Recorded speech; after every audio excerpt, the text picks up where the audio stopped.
Повеќе се сади тутун, а помалку ориз, како стратешка култура во македонскиот аграр. Годинава се зголемени површините под тутун во источниот регион, во Штипско за 20% во однос на лани, а родовишките тутунари оваа реколта ќе ја берат на повеќе од 400 хектари.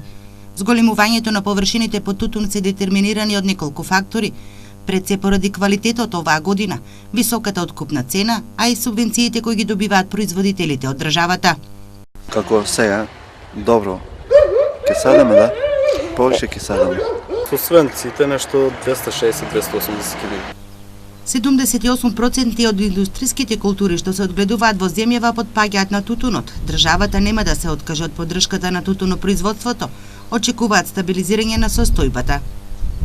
Интенцијата е да се задржи истиот број на договори, истиот број на тутунопроизводители, со тоа што, зависно од потребите и барањата на откупните компании, ќе се настојува со ист број на производители да се зголема тутунопроизводството во Македонија.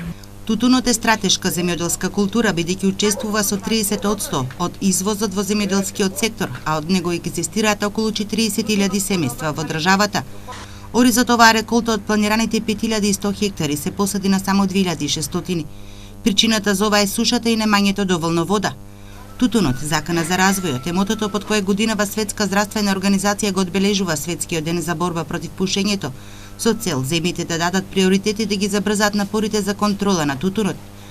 Субвенциите, односно државната поддршка од 60 денари за килограм откупен тутун, сметаат од Стопанска комора, треба да продолжи се до евентуалното пристапување на Македонија во Европската унија, кога ќе почне да се применуваат строгите бриселски регулативи.